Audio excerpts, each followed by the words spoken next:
Hello, everybody. Welcome to the Cult Bar. Apparently, I don't know if you folks heard but an intro. I didn't hear any of it. It said it failed to play.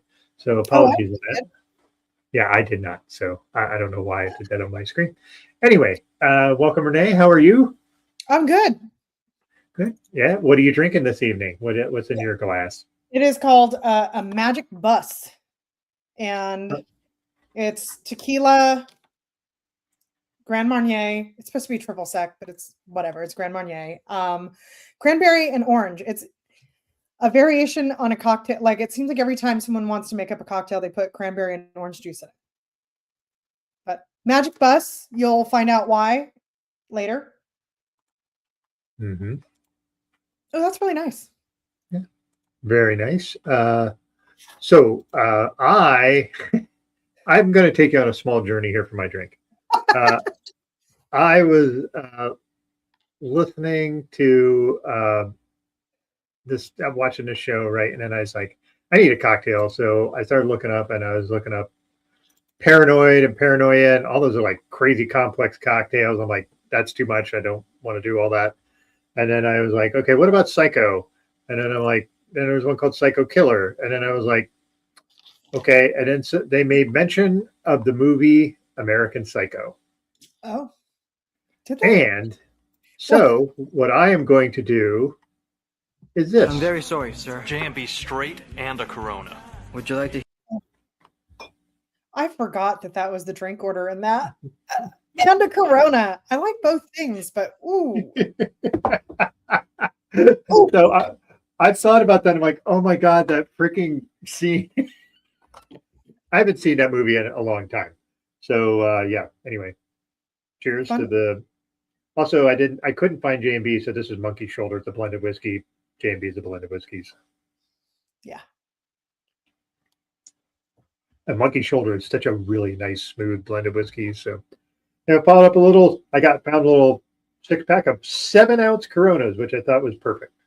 Oh, yeah. I'm not a huge Corona fan. You had like instead of J&B and Corona, you had like a Monkey Shoulder and Pacifico. That would have been funny if because I was like, I couldn't find J&B at the liquor store near me, and I didn't want to drive another 5 miles over to go to the other liquor store. So I was like, yeah. That's the problem when we surprise each other with drinks now, which is, I think, more fun. Yeah, we used to tell each other what they were, and now we're like, shop. Yeah. So yeah, there we go with our drinks. Like I said, mine is a small bit of a journey. So thanks for indulging me in that, because it's kind of a deep cut on that one. So yeah, we're gonna, let's say, not the best combination, but at least the Corona is only 7 ounces. So there's that. So yeah, before we start though, we are going to do some news.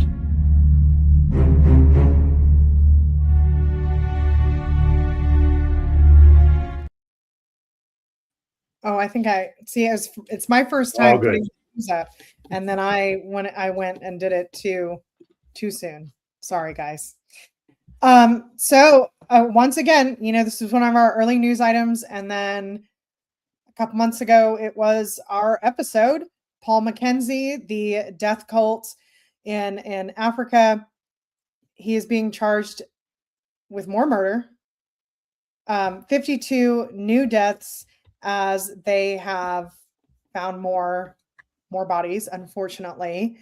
I guess like the good news, if there is any, is that he is facing justice. So they've found a new mass grave. There are 52 more bodies in it.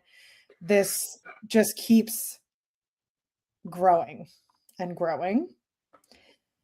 And hopefully we see the end of news updates on this sooner rather than later. And this guy is punished to the fullest extent of the law.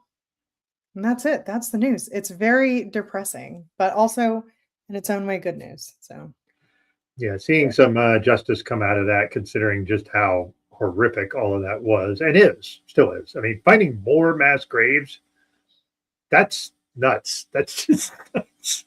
Yeah, more mass graves. This is now, we're getting into numbers that are like kind of difficult to imagine, right? When we did cover Jonestown, and we spent a lot of time on it because it's hard to understand how people get caught up in something that can go that far. And to see it happen again is also really like you want to believe that if it happens once, then like a lesson gets learned and it never happens again. But then again, we live in the United States, so we know that that is not true. So Yeah. Unfortunate. I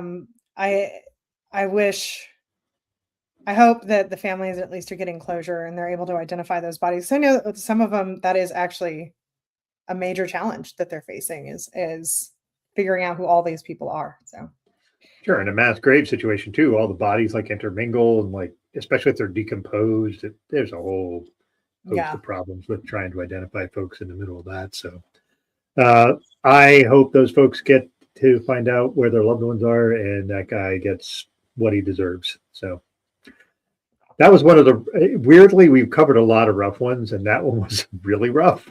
It was, but I feel also it's interesting. This is like we follow the news in that we have a news segment on every episode, but that's not what the show is about, right? Like we're not investigative. We're more like participatory. We watch documentary, you guys watch documentary at home. We talk about it. So it's kind of interesting to have this one that we've been following, and then there is a documentary, and then it's like, oh no, wait, the story's not over. So it's almost like in another few years, we'll probably be obligated to do another full episode on these guys once this actually is resolved. Yeah, it comes to fruition finally. Yeah. Hopefully, right? Yeah. Yeah. So, yeah. So anyway, that little depressing news, we're going to get into something even more depressing. Hooray! You're welcome. Yeah. So we're going to talk about the cult behind the killer, the Andrea Yates story. For those of you who aren't familiar, Andrea Yates back in, I believe, 2001, drowned all 5 of her kids in a bathtub. And, back then, that was just a shock story. Like, what kind of mother would do that to their kids? And, yeah, a lot of it was like, oh, well, maybe she was clearly mentally ill and all that stuff. Okay.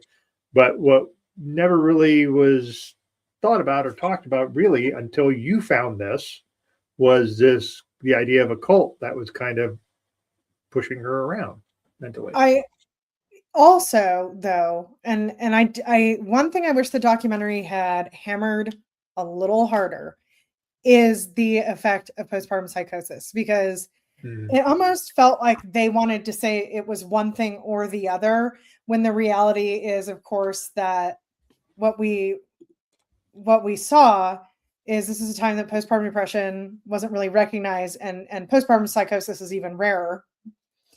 It's not even that well understood now, and it was not really understood at all back then. And then especially with like the conservative Christian background, it's not surprising that she and her husband weren't like well versed in postpartum psychosis. But what happens with any kind of psychosis is that it can be fed, right? And we see that with, currently right now, AI is feeding people psychosis and creating bigger delusions and more all-encompassing delusions than if they were not using Chat GPT. That's not to say that they wouldn't find another way to feed their delusions. I'm not going to get into all that, but I'm saying like it's very much like you had this thing over here that was really powerful and scary and influencing her, but that doesn't negate that she also was dealing with postpartum depression, postpartum psychosis, and that we have to be careful. And I struggled a lot with this, even watching the documentary. I have to be careful not to put our modern understanding on it, because the reality is, if you are a person of a certain age, right? If you're millennial, Gen X or older, then you're familiar with this story and you can kind of reach back in the recesses of your brain and remember how she was talked about, remember how her husband was talked about.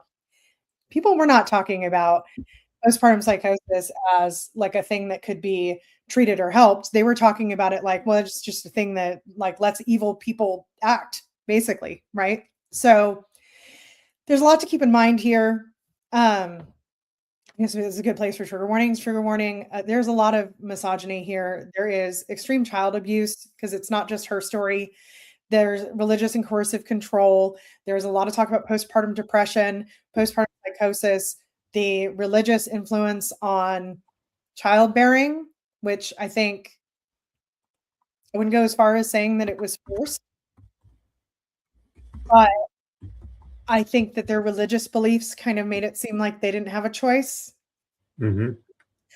And then also, and I think this documentary does do a good job of this, the trauma behind growing up in a fire and brimstone household. Kids who are told that the end of the world is coming do experience a very specific kind of trauma, and that was discussed at length here. And I think that's a really good that's a good thing to touch on, because I don't think a lot of these documentaries really get in on that. And I remember the first time I heard as somebody who grew up in, they got videos, like they were in a video cult. Their mom would get these VHS tapes that talked about the end of the world and talked about like, nightmares and the anxiety and, you know, we're going to die, we're going to burn in hell, all this stuff, right? So that's another trigger warning. We're going to be talking about that. Lots of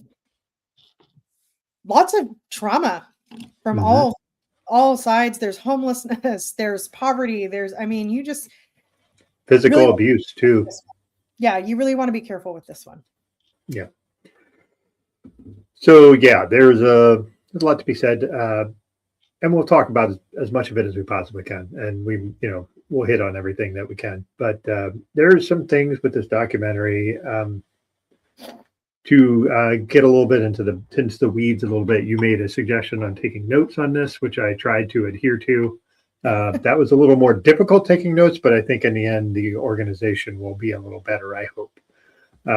So the Andrea Yates story, like I said, she murdered her 5 kids. And, this was back in 2001. So 25 years ago, so literally a quarter century ago.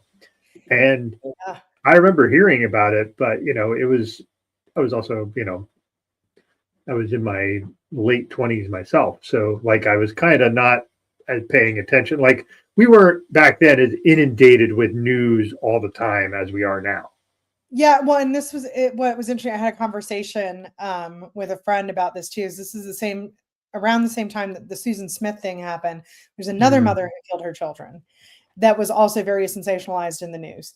Very different circumstances, but very similar treatment by the press. So these things were kind of happening in concert, like very close together. And as the press does, right? Like these are the stories that we're interested in telling right now. It doesn't mean that there was like a rash of these killings at the time. It's just, we decided to care about that at that time.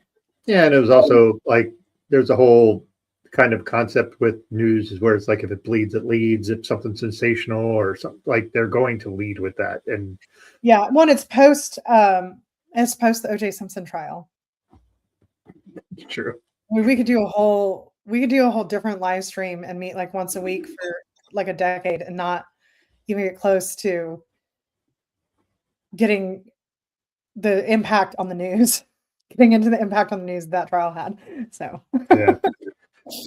So anyway, I remember there's one of the things, like we'll get into the weeds a little bit later, but one of the things that I had forgotten was that her husband came out and was like supportive of her, which I thought was like insane at the time. Just like not in a million years would I be supportive of that. Now, when you learn more about it, you can kind of see his angle on it, why he thought that, but we'll touch on that. So it's important to note he also divorced her and remarried, right? Like it's not like we see some situations where it's like the Ruby Frankie's husband like in the beginning intended to stay married to her.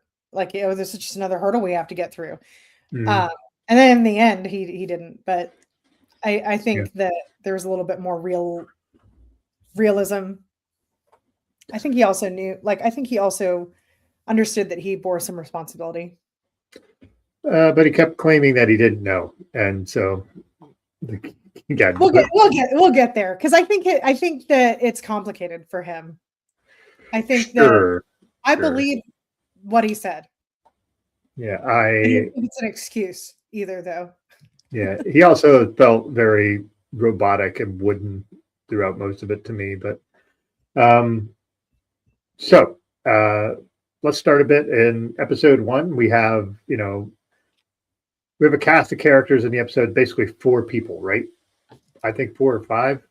Yeah, we have Rusty Yates, Andrea's husband, Andrea Yates. Mhm. We have their kids, Noah, John, Paul, Luke, and Mary. Mhm. Michael Warrenecki, who is the spiritual leader. Moses Storm, who is, I don't know, would you say in his 30s? I would think so, because he was talking that he was like 3 or 4 when the whole thing, when he started All being in happened, that. yeah. It's somewhere he was around that age when Andrea Yates killed her kids. And then well, no, he was older when she killed the kids. Oh, that's right. Yeah. That's right. So he was like, he was, I think he said 15 or 16, but 3 was when his family got into the whole Michael Renecki thing. So Moses Storm, also a great name. I know. What then a name. We have David De La Isla, who encountered Michael Warrenecki on a college campus and began following him, corresponding with him. Being a follower of Michael Warrenecki is like basically writing him letters and listening to cassette tapes. And I think that we should get that out of the way early, because otherwise it's going to get confusing fast if you didn't watch the documentary. Sure. And also reading this Doomsday Rag, The Perilous Times, that was part of it too. Yeah. And that plays a really big role as we get to the end of the documentary, which I thought was very interesting. So you're reading pamphlets and newsletters, you're listening to cassette tapes, and you're having correspondence. Very rarely were his followers interacting with him interpersonally. Moses Storm's family did, and Andrea Yates' family did. Mm-hmm. Like his inner circle of people did. But like David De La Isla met him on the college campus, began following him, and didn't meet him again for like a decade, and then never met him again after that. And he was a hardcore, fully devoted follower who probably would have done anything that Warrenecki told him to. So and he did to some degree. Yeah. So that is something to keep in mind. It is a weird one. It's almost like it's like the early version of what we're seeing with people like Teal Swan now, right? Like they're not gathering together and building a community. It's like the isolation that, or the Twin Flames folks.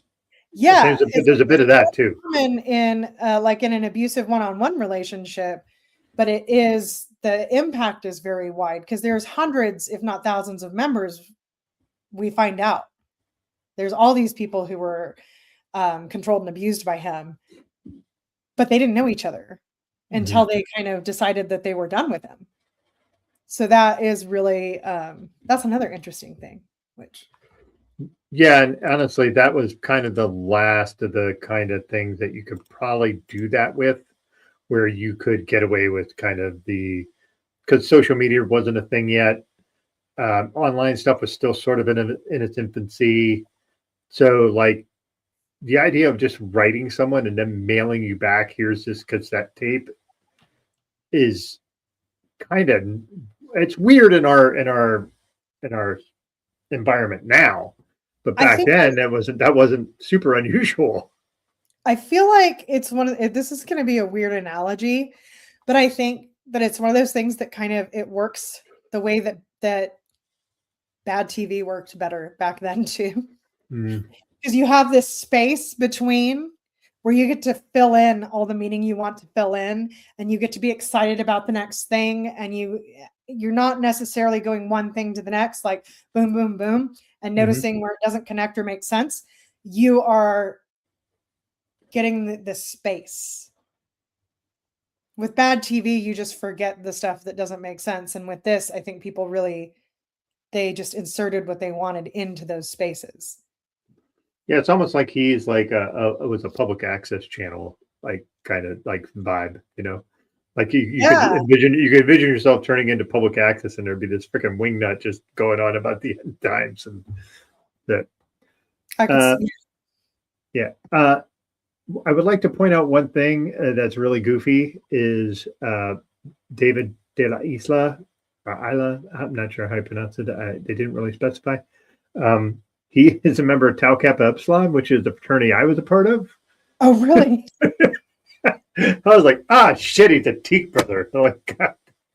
Well, it's interesting though, because he's one of the ones that was like, all right, I'm done. Now I got to figure out how to help people who have been influenced by this, right? So that's good at least. So I guess we should start with the Rusty and Andrea Yates involvement here. Yep. And we're gonna start with talking about Rusty and Andrea in just the first episode, and then I feel like, well, one, I thought it was really kind of fucked up that they had him watch videos of his kids on camera for us to just like watch him have emotions about his dead kids. I don't know. Like I feel like I could assume that he had emotions about his dead kids without needing to see that. Also, this is where I talked about where I felt like he was kind of wooden. Like maybe he's just the kind of guy. He's like, I can't show emotions. Maybe he's one of those kind of people. But he would clear his throat or maybe have kind of a little wetness in the eye. But I'm thinking if that was me and those are my kids and it was 20 years later, I'd still be a mess. I believe that from what we saw, that he has not come to terms with it at all. He comes across like he's kind of put it in a box, locked it up, and pushed it aside. Mm-hmm. He almost talks about the kids like they went away to college. Yeah, that he was such a joker and all that stuff. And like that's fine to have those emotions and talk about your kids and like, hey, but the fact that he didn't really listen, everybody processes grief different too. We should really acknowledge that. It's 25 years later also. Yeah, so maybe now he's a little bit more made his peace with it. And that sounds a little crass and I don't mean it that way, but maybe he's like, all right, that really happened. That was fucking awful. I lost 5 kids. They'll never grow up. I'll never get to see what they do. I'll never see what kind of people they become. So maybe he's just like, I can't do anything about that. And maybe like, so I think though, if it was something like that, yes, I would be a bit of a mess, but watching videos of that would ruin me. I wouldn't be very good, but I do understand the compartmentalization. I'm pretty good at that myself. So I understand just all right, I'm put that in a box that goes up in my brain attic and I'm not going to touch that unless I really have to. And the reason I say that is not just because of the videos, but just the way he talks about everything that happened. Like he'll say, oh, well, she was basically herself until right after Luke was born, which is the 4th kid. And it's like, I don't feel that's true just based on the way that you're describing her behavior. Right. Mm-hmm. And then like when he talks about, well, we thought that it was the stress of motherhood. So we sent her and the kids up to be, I can't remember if it was her mother or his mother. Yeah, I think it was her mom, I think. Yeah. But then he'll say, oh, well, we called that her nervous breakdown. And it's like, okay, that's not a nervous breakdown. Isn't something you have from being overwhelmed with the amount of work you have to do to raise 4 kids. So there's a lot of this, like, I do think, and okay, I don't think that there's probably any hardcore Christians who watch this live stream. And if there are, I haven't seen any previous ones, but I do think that that's cultural. I think that there's an element of the men are not supposed to be emotional. They're not supposed to like get wrapped up in what's going on in everybody's head. His job was to go out, make money and come home. And her job is to take care of the kids. And she's not supposed to have any negative emotions about taking care of the kids. And if she does, it's just because it's tough. And so, she goes and bees with other women, and then that's going to make it all better. And I think that what you see, you'll hear him say occasionally, like, well, I used to think that. I think there's been some level of deconstruction that was necessary because obviously the way he was living led to this tragedy. But I don't think it went as far as it needed to. Yeah, I could see Full that part. acceptance of like, no, you do need to acknowledge that she was having mental illness, like nervous breakdown. You came home, your wife is shaking and sobbing on the floor, and then she goes to stay with family and she's staring at the wall and talking to herself. Like that is not, there's too much laundry. Yeah. It's not. And I think that everybody in that situation knew it at the time. And I think he knows it now, but he's still kind of saying what he tells himself. Well, the other part of this, the other part is, so she's taking care of 4 kids. He's working, and he works at NASA as a uber religious guy, which just that, I know that happens, but that just really kind of just fucks with my brain in ways I can't explain. But they're also living in a RV, essentially a trailer, right, with 6 people living in a trailer that she's homeschooling. Yeah, the first solution is to move them out of the trailer and into a house, which agreed. If your wife is having a hard time with 4 kids, that is definitely, move out of the trailer. Well, first they bought a bus, but yeah. Yeah. Well, and so I guess this is what we should get into. When they met, Andrea was a nurse. He was working in the sciences. They liked each other. I don't know. They met this guy, Mike Warnecki, or Rusty already knew him. And they got Rusty already knew him. Deep enough in it that they were on a bus spreading the gospel with all these kids, because they got married and they just started having kids.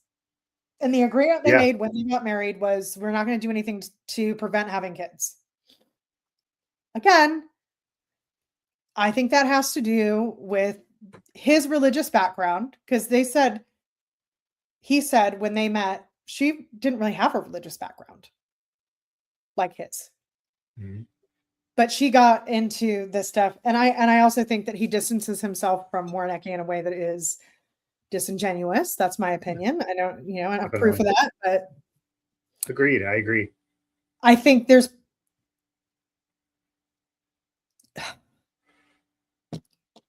like you said, he's a religious guy and he's working at NASA. So the chances that he is that conservative might be low, but he is the one who introduced his wife to this person. So they're homeschooling their kids.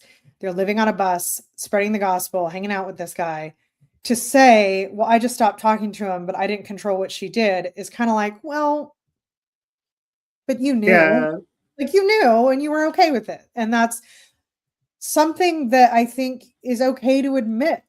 And maybe I would respect him more if he did say, like, yeah, like I didn't know she was taking it as seriously as she was once we settled down in the house or whatever. Yeah, I mean, later on, he does do some things where he's like, I wish I had never introduced her to him. But it's a little late in the game to be doing that. Yeah. And also he said, I came from I like when they do I'm a very traditional, blah, blah. You're just uber conservative. Don't say traditional. That's bullshit. The traditional in this country isn't always just uber conservative. That's a fallacy that we have as a country, is where we think that traditional equals American. Sorry, I'm slight tangent here, but it bothers me when I hear that. I really don't like that either. And I think also this idea that traditional also means I wouldn't say fundamentalist, because this guy is like, Warnecki is not a fundamentalist. Oh, no, he's not. He's beyond that. Yeah. This idea of like, you're homeschooling your kids.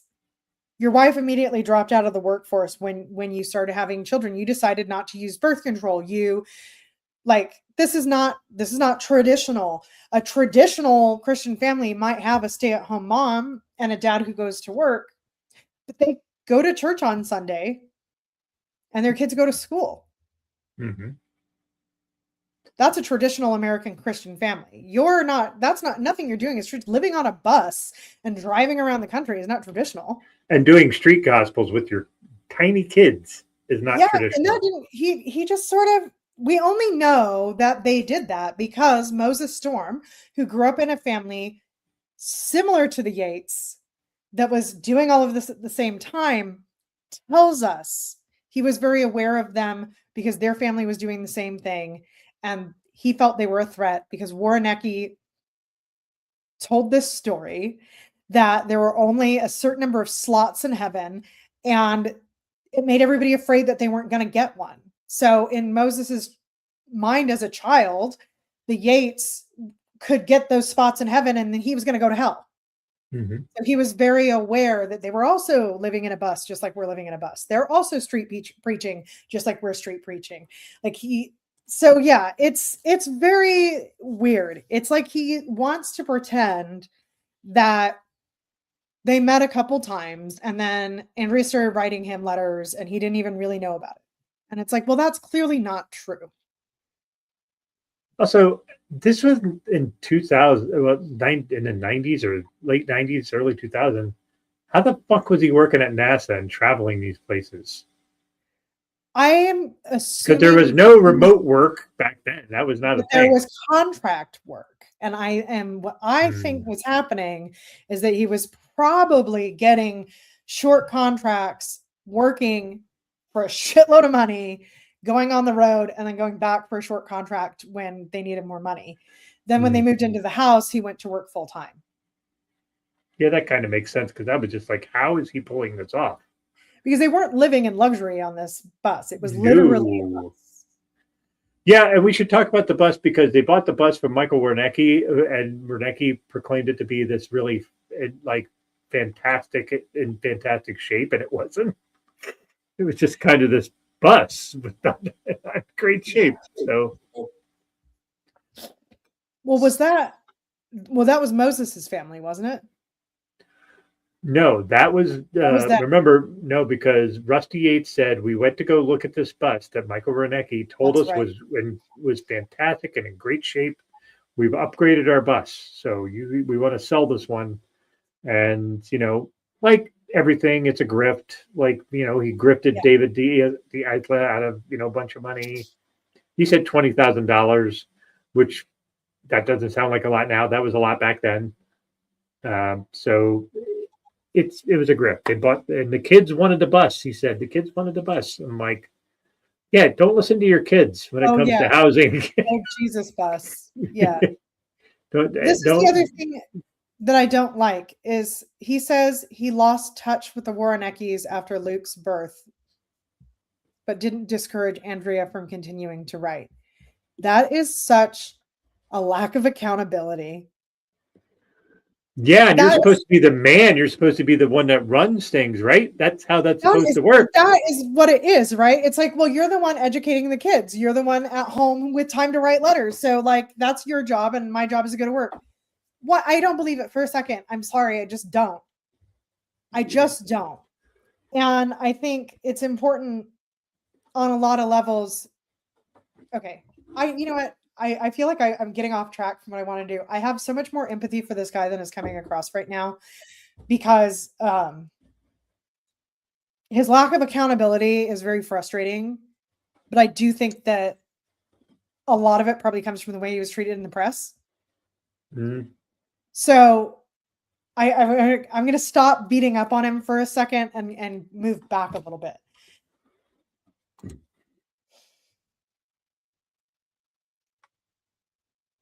After Andrea's first issues with postpartum depression, which do seem like they verged into psychosis, but not violent psychosis. Mm-hmm. She was he moved them into a real house. He sent her to be with family and get help with the kids. He had her hospitalized. He got her on medication. Mm-hmm. Now, I remember when I was a teenager when this happened. When this was in the news, it was like that piece of shit didn't give a crap that she was suffering. He just kept getting her knocked up. That's clearly not what we see. We see somebody who's working very hard to get his wife help. Yeah. But he didn't have any understanding of mental illness. I believe that. I believe he had no understanding of mental illness. I believe he still doesn't really have an understanding of mental illness, which is why he's not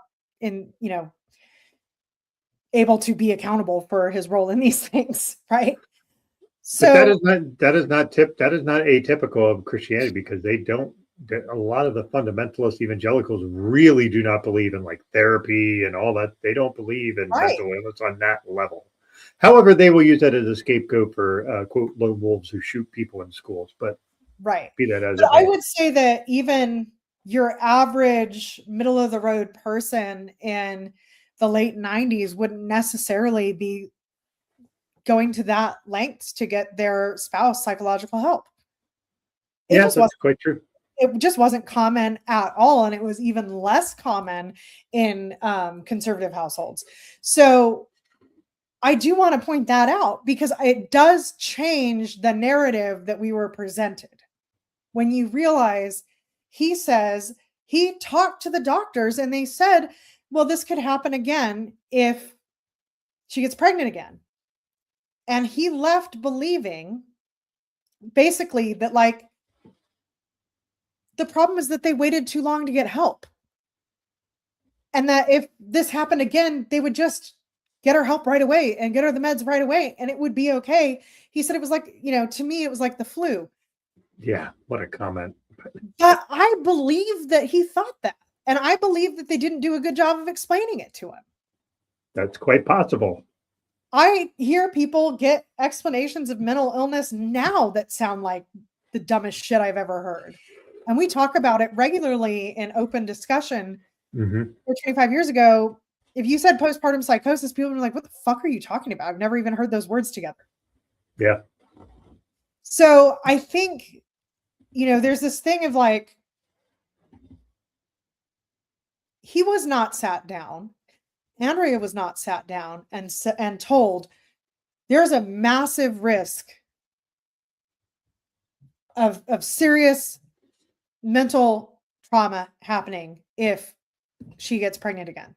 There's a serious risk of like serious mental illness that can't be fixed. Or if you go off your meds. Or if she goes off her meds, that there's a serious risk of her harming herself or others. He said when he saw her doing what he read as a suicide attempt, it still never crossed his mind that she was a danger to the children. And I believe that, because today we hear people talk like that. Well, sure, people would do this or that. They'd beat their wife, they'd hurt themselves, they'd whatever, but they'd never hurt their kids. And it's like, well, when you beat your wife, you're hurting your kids, actually. Yeah. So it's like there wasn't any come to Jesus moment where the seriousness of her mental illness was discussed with either of them. And when she decides to go off her meds, he's still viewing it the same way that he would view a physical illness. And that is how mental illness is still talked about sometimes. And it's like, but it's not the same as a physical illness like any physical illness. It's the same as like a physical illness like diabetes, where you have to take medication every day or you die. Mm-hmm. Not like a cold where if you get better, you stop taking medication. And so I do think that in all of this around how awful this cult was, he was also victimized by Warrenecki. Oh, no doubt. And he didn't have the appropriate knowledge set to understand what was happening with his wife mentally. I really believe that. And I think that to this day, there are people who don't understand postpartum psychosis. When we hear about women who have postpartum psychosis and it manifests as a fear that they are going to harm their children, not actual harm, but a fear, people immediately turn on those mothers. They do not understand how postpartum psychosis works. And that is something that we really need to be clear on. The other side of it is like, we understand scientifically why babies get left in hot cars and die. Mm-hmm. And people don't say to themselves, that is why I will put a mirror in the back seat. That is why I will always make sure my briefcase is back there. They say, if you have to put your purse in the back seat, if you have to put something important in the back seat to remember your baby, your baby isn't important enough to remember, you're fucking evil. And it's like, no, that's not the problem. That's not what's happening when these incidents take place. They're not evil, right?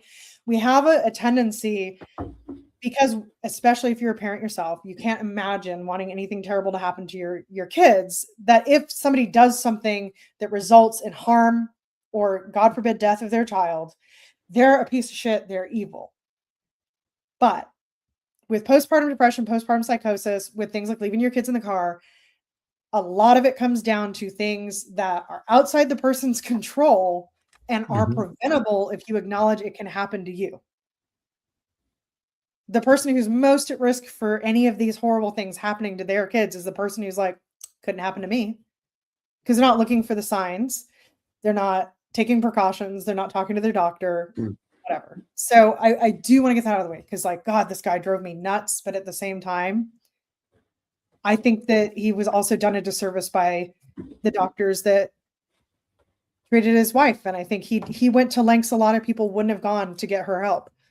And then he was basically sent away feeling like, okay, we're all done. Yeah. Listen, I struggle with him a lot. I do. Obviously, me too. Yeah, but just the idea of like I said, a lot of it is in the way he just talks about things. Feels very, like I said, wooden. It's robotic. There's folks in my life who are very non-emotional like that, and they approach things in like, I'm going to be very stoic, and that's what I'm supposed to do because that's my role. And there is a bit of that with the whole, I'm the man, I'm the breadwinner, I'm supposed to be I'm the rock, I'm the one that has to hold things together, and just all that. I think that's part of it, because in the quote unquote traditional sense, that is a normal thing, is that like, you're not supposed to be upset, you're not supposed to cry, you're not supposed to do any of that stuff. Yeah. And so I think a lot of that is something that is so ingrained in him that he doesn't know how to actually. Well, I think when you combine all of that with trauma, what you get is somebody who has like no idea how to even access their emotions. Yeah, that I could see. Or just the fear that like, if I let one emotion out, then they're all going to come out and I'm never going to be able to stop. Mm-hmm.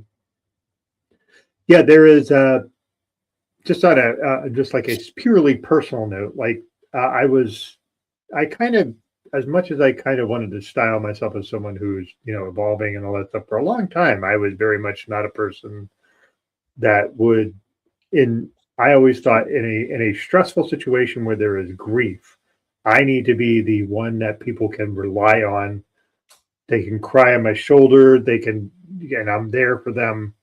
But I never allowed myself to be that person, to be the person that needed someone else to rely on. And, I had a heart attack. And after that really changed. I really had to reevaluate how I was looking at stuff. And you would, in my brain, that the idea that he lost 5 kids, that would just super change my perspective. But I'm also wasn't raised in a incredibly restrictive religious thing. Yeah. Well, and then got another guy who was telling you everything's terrible, you're all going to hell, and let me just pound on that and make you feel shitty about everything you're doing. And he didn't, I honestly don't think he paid much attention to that stuff. He said specifically he liked that he was edgy. Yes. And that was the thing. Whereas Andrea very clearly took all that shit to heart. And I don't think he did. Well, and I think this comes across over several episodes as we find out what Warrenecki believes about women and child rearing, basically, despite the fact that he has a wife and kids. 6 kids. He thinks women are evil and have to be like reined in and controlled. And that men who are not spiritually developed they shouldn't be married because it's going to fuck them up. And Andrea was not just communicating with Warnicki, but also with his wife, Rachel, who believed all these things and believed that about herself, and was, I think, reinforcing the idea that, well, you feel like a bad mother because you are a bad mother, and you feel like a bad wife because you are a bad wife. And the reason that you're a bad mother and a bad wife is because you aren't a good enough Christian or good enough whatever, right? And I think we have several things at play. There's the belief that at a certain age, I can't remember what they said, the age of what 12. 12. Okay. So Warnicki believes the age of accountability is 12 years old. Different religions have different ideas about that. He says 12. If your kids die, Catholicism is 7. yeah, Mormons are 8. Whatever. So if you're 12 years old, you're responsible for everything that you do. But before 12, if you die, great news, you get to go to heaven. You're not part of the count. But after 12, you're part of the count. And from what Moses Storm was saying, he was raised to believe the count was like, it could be like 8 people. It could be like and the Reneckis were a family of 8. Yeah. So she's being told she's a bad mother. They're going to turn 12. They're going to live a bad life because I'm a bad mother. You see how if you're already in postpartum depression, postpartum psychosis, you're not thinking straight. She said that she was talking, like Rusty saw her talking to the wall.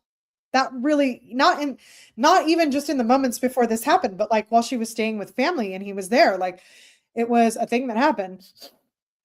She believed, due to the communications with the Warneckis, that Satan was literally inside of her. Not how you hear it metaphorically in a lot of hardcore Christian people, there's the devil's in me, or making me do it. She really believed that she was possessed by Satan.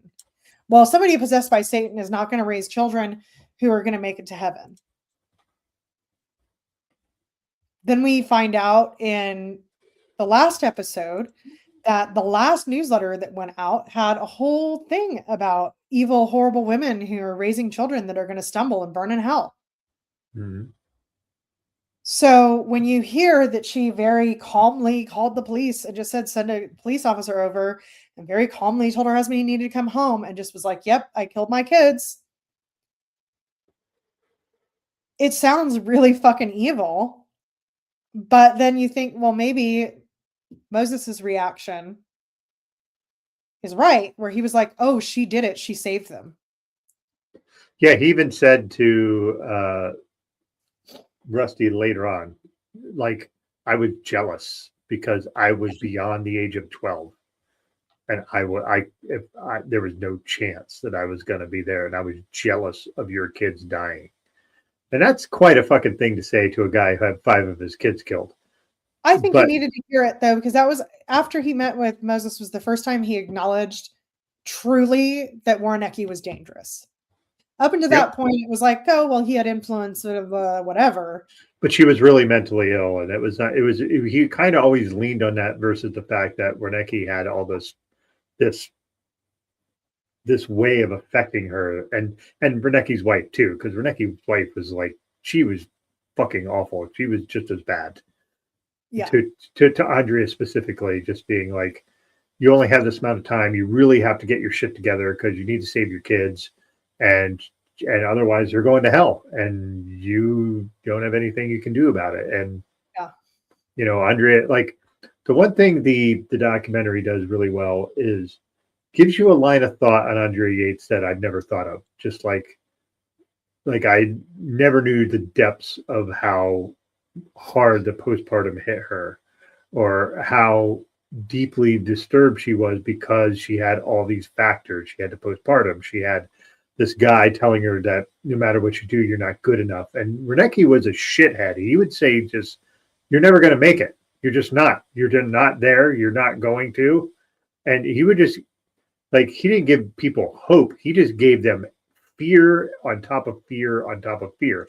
which Well, sounds quite a bit like a certain political party and evangelical party we have around right now. But anyway, a little bit. Could that Yeah, be I think that's the thing that Satan? is interesting is that when we encounter a lot of the like Christian cults, what we see is a lot of like, well, the community was really good and the message started out as really positive and like a lot of like good feelings in the beginning. But with this, you hear a lot of like, oh no, like I liked that he was in your face about it. I liked that he was, being real about the risks or whatever. Like it's always been negative. It's never really been a positive, cushy anything. Yep. And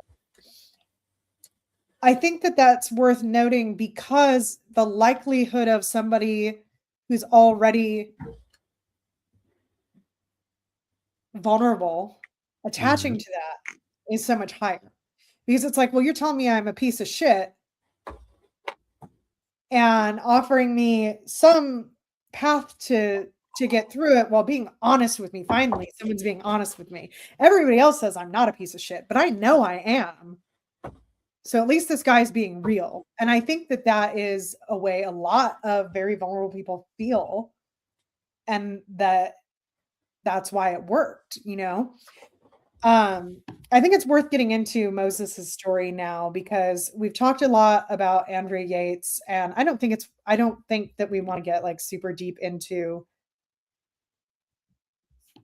She killed her kids, and it's fucking horrible. Like that. I don't know that we need to get into detail there, right? Yeah, and we can suffice to say that just two things on her before we move on is just the idea that she got convicted and she was sentenced to life, and then there was a thing where she got a retrial based on an SVU episode that never existed. Well, yeah. So the Law and Order episode. Yeah. Oh, you're right. We should talk about that. So the prosecutor said that she was lying, that because her attorneys were like, they brought up the Warrenecki stuff. They said that she was afraid her kids were going to go to hell, and then she drowned her kids in the bathtub. And the prosecutor's like, that's a defense that she dreamed up after watching a Law and Order episode with the same plot. And she got convicted on that, despite the fact that Law and Order had no such fucking episode.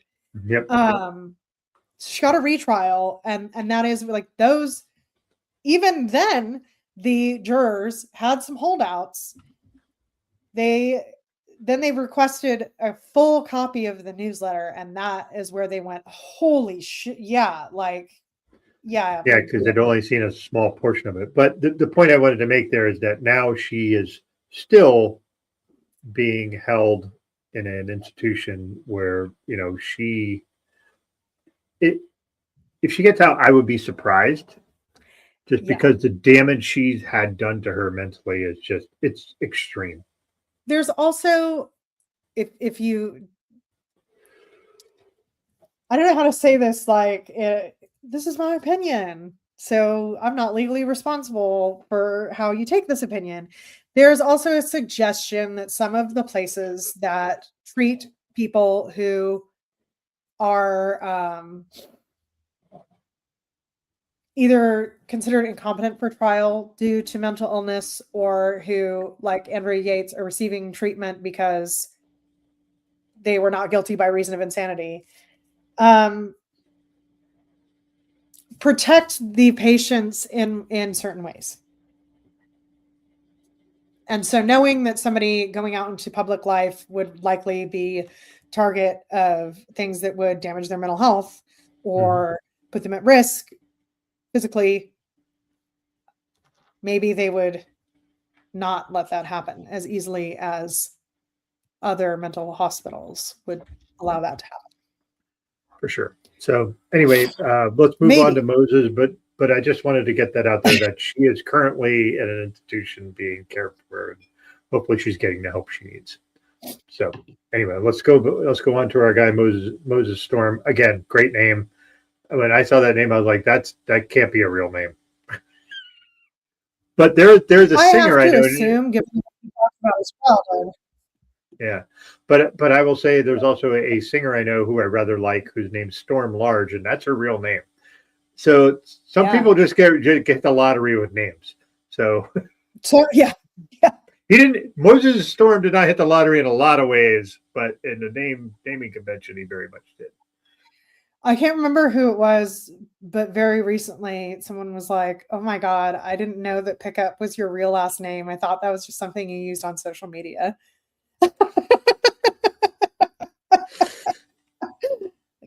Yeah, that's my real name.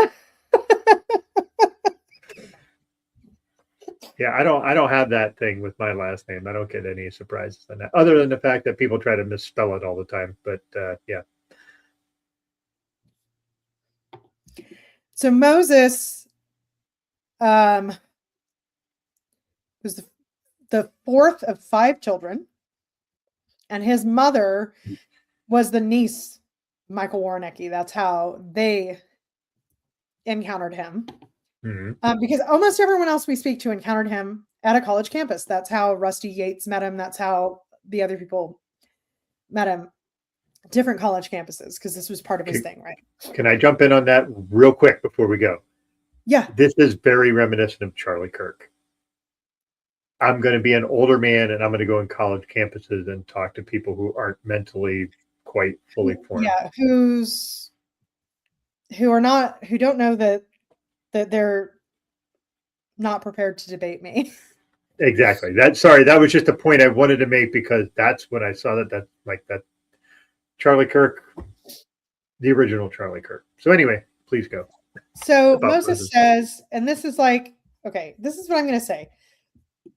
Excuse me. I don't think there's any reason to distrust Moses, but I also believe that given what we know of his childhood, his perceptions could be a little skewed. He says that the similarities between his family and the Yates family were down to the haircuts that they had. That the Yates child, Noah, was named after his older brother. That could be true, or it could just be that Noah is a very Christian biblical name, things like that. I don't know. And it could have been something his mother told him that he just assumed it was true. Right, exactly. So they're so into Warnecki's stuff that he would have regular nightmares about Armageddon coming and the end of the world coming. That if there was like a storm outside, his mother would fall to her knees in prayer and beg God to save her children, because I guess she thought maybe this is it, which is, I can't imagine living this way. Like, I really can't imagine having kids and putting them through this, but I can, because I'm married to somebody who was put through the whole rapture upbringing. So, I mean, like, I can't imagine being the person doing it.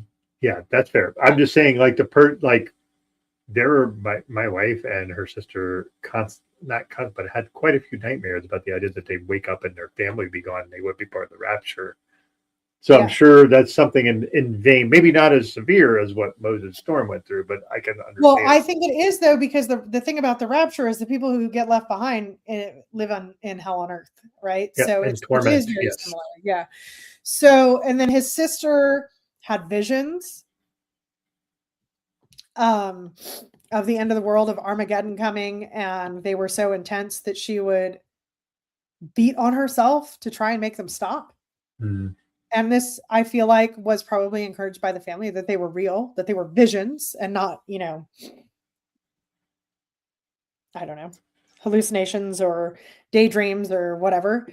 Right. So this is how deep in this they were. This is how upsetting this was. This goes back to what we mentioned earlier of him. He heard that as a teenager, he heard that Andrea Yates killed all 5 of her children. And he was like, wow, like, they get to go to heaven and I don't. Mm-hmm. And he said he felt like he completely understood what happened. And it just, made sense to him. And that he said he would have gone to the bathtub. Yeah. He said, I would have done. She told me to go to the bathtub. I would have done it. Well, I think on that too, there's 2 levels to that, right? One is like, well, dying is your ticket to heaven. Mm-hmm. So I don't have to worry about hell. And then 2, we learn that like the level of discipline that was expected of the children was so high that I think there's an element of like, would you have even questioned why you're being told? Because God forbid that you do that. He talks about when his family went to visit the Warreneckis, they drove their bus to where the Warreneckis had their bus, and all of them were together. And he said something that was read as being haughty, that Warrenecki himself beat the living shit out of him. Yeah, and said, "I need to show you how to beat your kids," or something like spank your kids. Spank was the word they used. Horrified that Moses' father was not beating him enough, because they were being beaten, just not enough, right? So yeah, and he talks about, they're 3 years old, and he's 3 years old. His mom comes home and is like, "We're doing this. We're getting a bus. We're driving around," and he's 3 years old telling people they're going to go to hell. If they were going to go see the Warreneckis, they would be getting like drilled on Bible verses and sit up straight and like all this stuff, like make videos. Oh yeah, making videos to send to him to show how good they were.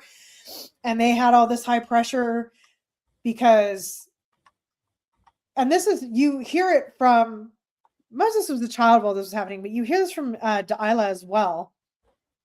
Delilah? It's like they felt like Warrenecki, his opinion counted on whether or not you were going to be one of the people who made it to heaven. Yep. It wasn't just that he's telling you like there's a limited number of spaces, but also like he gets a say, right? Yeah. Yeah, it's kind of, not kind of, but it's super fucked up just the way that they kind of viewed. I mean, we always say that with cults, like how the fuck could you think about that? But like that's the thing, they were indoctrinated to think that like the world was going to end, and your approval, your card to get into heaven was through this guy. Yeah. And this guy alone, who was said he was he wasn't a prophet. He didn't use that terminology. He was like, he was basically an emissary of God to show you and shepherd you into this way. And, he said just inflammatory shit. And the idea that like when this all came out and suddenly like Andrea Yates killed her kids, and then they were like, "Oh, who's this pastor?" And then he started getting heat, and he didn't like that at all. No. Because now all of a sudden he's getting heat, and obviously he and Rusty, I think, got his cues from him on this was, oh, she was just mentally ill. And I think that's where Rusty kind of like, I'm going to glom onto that. Well, and at some point, also in Rusty's defense, this wouldn't have happened if she wasn't mentally ill. That's fair. That's fair. Yeah. Like postpartum psychosis is 100% the main causal factor. It's just that Rusty thinks I'll get her help, and David and Rachel Warrenecki are like, we're going to tell her she's a piece of shit and her kids are going to hell, which feeds her belief that she's a piece of shit and her kids are going to hell, which feeds the psychosis, which, so it's like this perfect storm of awful shit that happened while she was mentally ill. Oh yeah. But yeah, so I just want to say, like, here's some things that Warrenecki said, and this is a little bit from Moses, a little bit from other people in the documentary. Spank them so hard it hurts. The Bible says wounds scar away evil, or scare away evil. That might be a typo on my part. Yeah. He had this whole thing about becoming a butterfly that he would share, like he had, because he had these pamphlets and everything. And the butterfly was a metaphor for you being saved. But if how is a butterfly made? It is a caterpillar that goes into a cocoon and is isolated, and it suffers and turns into goop. It's completely broken down. Like, it's this really horrifying kind of thing when you think about it from a human perspective. And he says, it's going to be a life of solitude if you want to become a butterfly, but butterflies go to heaven. And Moses says, yeah, okay, well, who became a butterfly? Nobody became a butterfly. He said that all women inherit a witchcraft nature due to Eve's sin. He called all women contentious women, including his own wife was a contentious woman. That women need to be your servants, not your wives. Quote, I have to constantly confront my wife with her contentious nature. At the heart of every woman is a powerful sword of Satan meant to demean and oppress a man of God and nullify God's word. Until a man has had direct revelation from God, he shouldn't be married because the contentious woman will distract him from God. You want to get what you deserve? You deserve hell. That was on one of the tapes that he sent, I believe, David. So this is the kind of stuff that he's feeding people. And you have to remember that the tapes were personalized also. It wasn't like he preached a sermon and made 100 copies of the same tape. Right. He specifically went after these people's very specific fears, wants, and desires to fuck with them the way that they needed to be fucked with. So like when Moses's mom and dad got divorced, he fucked with her in a way that was like, well, you got to win back my respect and my good graces because you went and got divorced. And she believed that and played along with it. Right. And so there's a lot of this stuff that's particularly strange that we don't see usually in our cults because there's not a lot of specifically individually tailored manipulation like this. True. These guys don't have the time in a day to specifically an hour at a time preach to everyone instead of preaching to the whole group. But this guy had however many hours on the road by himself, having his wife write letters. She probably did most of the writing in the newsletter too, realistically. For sure. The Perilous Times. Yeah. What a name. I think it's interesting that in the divorce, Moses' mom got the kids and his dad got the bus. Yeah, why would you want the bus over the? Well, I know why, because you thought you were going to go proselytize, but the idea of as a dad who's been divorced, the only thing I cared about in the divorce was how much am I going to see my kids? That was me, and I was terrified of that. But he got rid of his contentious woman and his distracting children so he could go be a butterfly in his life of isolation. Yeah, folks like that, oh, you want the bus? Imagine being a kid and your dad being like, I just want the bus. But I would also say, remember. Are you going to try to justify that? Because please do. At all. I'm not. We actually don't know that he said he wanted the bus. We just know that that's how it shook out. But he wasn't going to get the kids anyway. He was going to get every other weekend. It was 2001. Or no, sorry. Yeah. They divorced in 1988. So he's going to get every other weekend at most. But she chose to move out of state. So. Yeah. And also, again, so there's a lot of things I can talk about on that as a child of divorce and then also being divorced myself, the idea of the out-of-state thing is different. So for instance, I live in a different state than my sons from my first marriage. They're an hour away. It's literally an hour from my house. They're in a different state, but they're not far. But growing up, my biological father and my mom divorced, and my mom moved to Pennsylvania from Miami, Florida. I never saw my biological father ever again. Yeah. So there's this odd thing of just being I know I'm immediately judgmental, but it's because of my own trauma is the idea of like abandonment and like, oh, well, you're going to move states away. How do you allow that? He might have been like, I don't have the money to fight that. I'm good with that. Like, we don't know. We don't know. In 1988, you couldn't fight it. No, you couldn't. Unless there was like actual horrific abuse happening. And he didn't think that, like, he didn't think that there was horrific abuse happening, but he didn't think it was abuse. He was going to do the same thing. Like, he wouldn't have won because she'd be like, he does it too. Like, you know. Yeah. And I will say that in 2009,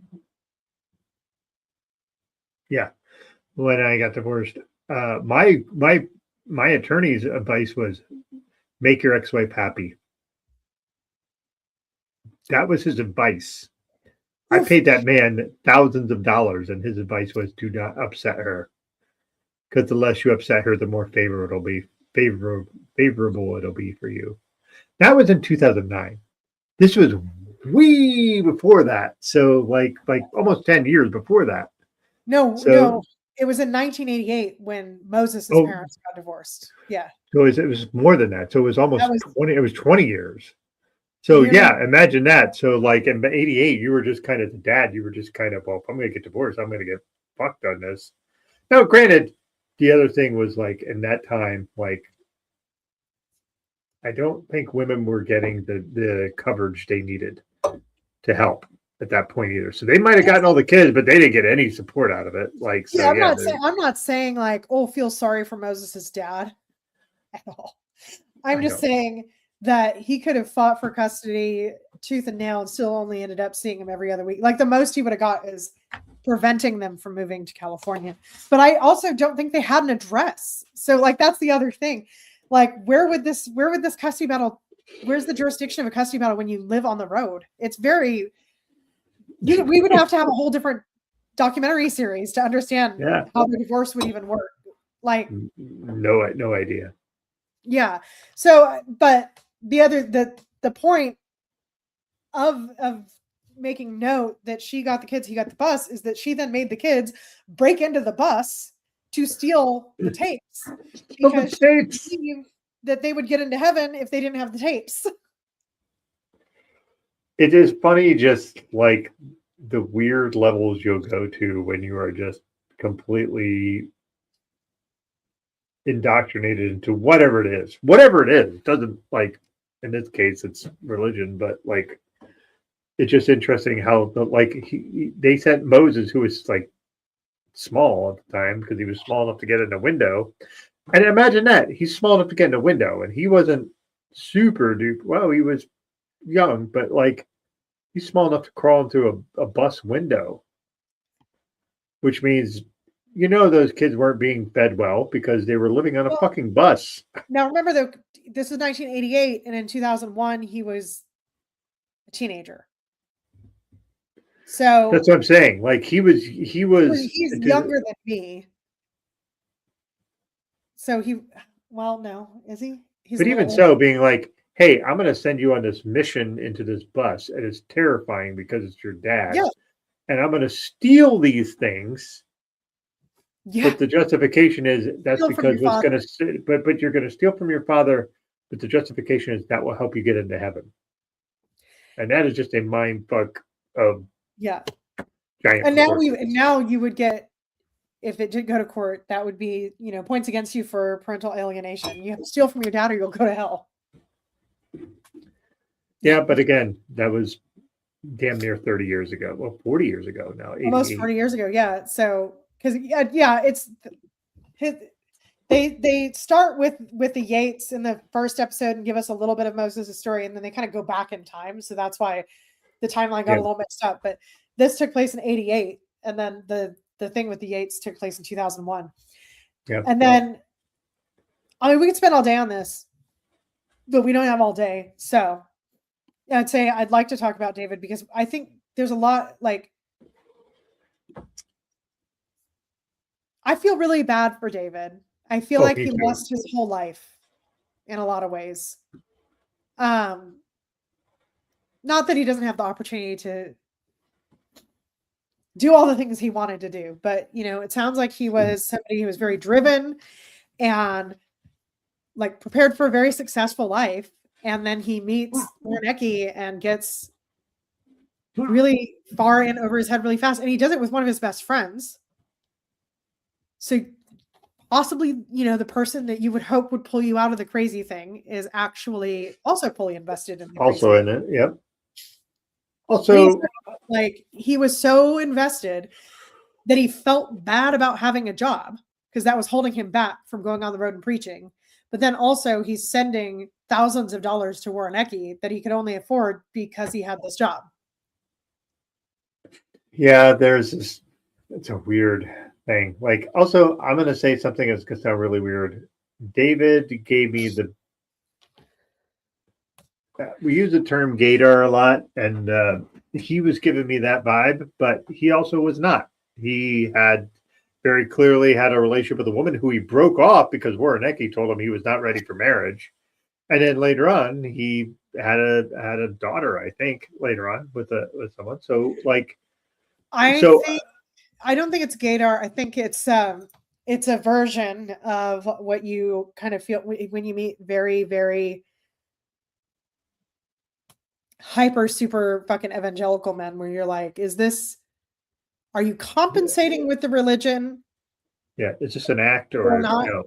But I think it's because he's very submissive. And I don't think he's fully recovered from the spiritual and emotional beatdown at all. Not at all. Also, Warnecki basically pulled the whole alpha male thing. That was the thing. And David just very much is not, just you could tell he's just not a dude that he's not like super forceful. That's not who he is. He's not a hyper aggressive person. Now, he also was in sales for General Mills and made a lot of money, but sales is a different skill set than being, I am this hyper masculine person. Yeah, that doesn't sales. And that doesn't translate. You can be very good at sales. You also doesn't mean you're an alpha male hyper aggressive person. And he's not. And it's just interesting that like he talked about when he had this girlfriend who was actually his fiance, I believe, where he was like, this is the person, and Warnecki's like, you're not ready, and he's like, well, when he said, I'm going to play some tapes from this guy, and she's like, I really don't know about that, and it's like, okay, well, you're out. And that's the thing. That should have been the ding, ding, ding. That should have been the bell that rings that tells you that shit's Here's the off. thing. I think that what we know about him shows us he fits a pattern, right? So he says he came from a super traditional Hispanic family with 3 sisters, and he joined a fraternity because he wanted to have brothers. And then he liked Warnecki because he was calling out the hypocrisy of Christianity. And it's like, okay, if I do some math here, this is somebody who had some challenges with the way he was raised. Mm-hmm. And rather than figuring out exactly what that was, he just kind of ran in a different direction. And I think, you have to think, like, when you're in college, you're not that smart. I'm sorry, it's true. You think you are, you're not. And this is like, where is my, he talks about like heavily into Warnecki's tapes and tracks by college graduation, but he says he felt spiritual schizophrenia. Like he wanted to be proud of himself for being the first person in his family to attend and graduate college, but he believed that Warnecki would think that he was a faker because if he really was following Warnecki's teachings, then he wouldn't care about that. Yeah. And yeah, God, I just feel really like he gets a good job, but then he feels guilty about having the job. And then, he is getting letters from Rachel as well. Right? That is all about the contentious women and all this bullshit. And he says, now suddenly I'm seeing women being oppressed by men everywhere I look. Or the other way around. Men being oppressed by women. Yep. Yeah. because Alan Peg Bundy and like, yeah, that's and that's like, if you look, like, what is funny to me is that if you go back and watch an episode of Married with Children, it's like, that's not what's actually happening, is it? no, not at all. Not even close. Anyway, I'm so oppressed while I sit here on the couch and I'm an asshole to my wife who does everything. If I had the dudes that would be like, yeah, everybody loves Raymond is my life. And I'd be like, then you're a dope. You're adult. That is. Yeah. I'm an idiot who makes my wife do everything. And so sometimes. And then I act like an idiot if she wants me to do something and I don't want to do it, I'm just going to act like an idiot. I'll do the weaponized incompetence thing. And it reeks of all that to me. Yeah, and David says, I believed I was Michael's most devoted and loyal follower, except for the one thing that my job was holding me back. He gets to the point where this is after his engagement has ended again, because Warnecki told him that he can't get married. Mm-hmm. He goes and takes all these tapes and all the tracks and all the reading up to the mountains and like isolates himself and does nothing but read and listen to the tapes. And he's trying to have a spiritual breakthrough and it doesn't really work. And then he nearly kills himself because, again, Warnecki's teachings are personalized, they're individualized, and they're telling him, you deserve hell. That's what you deserve. You're not good enough. Yeah. And the thing is like he had a gun he's basically in his mouth, like he was going to do it. And then he just decided not to. And then it's interesting when you see someone who goes to that level and then goes, what the fuck am I doing? And then just that is like a turning point for them to be like, all right, now I need to figure out what the fuck's going on because I shouldn't be here. And but that's not what happened. It's not till later. After that, he gets the really weird video from Warnecki where Warnecki is pretending to be the devil. Yeah. And then he starts starting to have like these ideas. And this is what's crazy because David didn't have like a diagnosed mental illness where he would be expected to have delusions or hallucinations, but he is imagining that the devil is speaking to him all the time after this. He is in a state, I think, of stress that's causing this. He doesn't say that that's what's causing it, but it's like he nearly killed himself. He gets this weird video. Now he's seeing Satan everywhere he goes. Right. So he writes David a letter and he says he wants to meet. And he brings this buddy. And Warnecki's like, meet me at McDonald's, which is like, I couldn't deal with that. That was so weird to me. But they go and meet him, and he just tells them both that they don't have what it takes. He says he dresses them down at McDonald's. Yeah, he says you're more deluded now than ever to David, and tells Richard there's no hope for you at all. And they go home. They go to their respective homes, but then Richard comes to David in the middle of the night, ready to kill himself because it's like, well, there's nothing I can do. I'm going to hell. I want to just get it over with. And he stayed up all night on suicide watch with his friend. I mean, this is like, such fucking trauma for both of these men, right? Mm-hmm. Right. And then, this story breaks of his involvement with the Yates family, and that's when he kind of, I think, has his full like, how many other people is he ruining? He says, I knew what he did to my life. Oh my God, how far can this go? Yeah. And then after that first trial, he's like, he was getting away with it because it didn't play that hard in the trial. Moses and David are both like, no, the shit he's doing makes people crazy. And I think that is something that does need to be acknowledged, because perhaps without the postpartum psychosis, Andrea Yates wouldn't have killed her children, but she may have killed herself. Yeah. that's very possible. Postpartum is a really difficult thing to navigate on the best of terms when you have all the support in the world. And so she didn't. Rusty was kind of. I feel like he was in absentia. I don't feel like he was clueless. Yeah, just clueless in absentia. However you want to view it. So she didn't really have a support system. So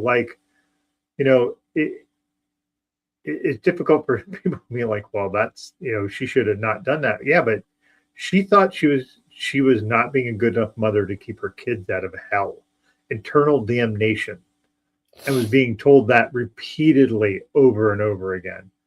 To the point that it's repeating when she's not being told it. And like I say, we see this with David. And David doesn't have psychosis, but David's experiencing it. Well, he doesn't have a diagnosed psychosis. I think it's possible he had some kind of religious psychosis in that moment that it was happening. But for sure. I mean, Andrea even said, like, when she was being interviewed by like a psychiatrist, she thought the cartoons that she was watching with her kids were telling her that, like, Satan was there. Like, that's where she was. And she was saying it in such a monotone, matter of fact way. Like when you see the interviews when they're replaying those, and you're just like, there's no way she is faking that. She just thought she was the worst mother and that her kids were damned. And she's just like, how am I going to prevent them from spending eternity in hellfire? It's like, I could kill them, and then that way I may be damned, but they are not.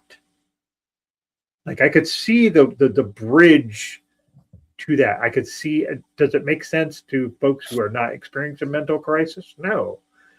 But she was in the middle of a mental crisis, and I could see being in that headspace, being like, if I do this, at least they're not 12 and they're not susceptible to being just stuck. You have to remember too that for people who believe in life after death, that's eternity.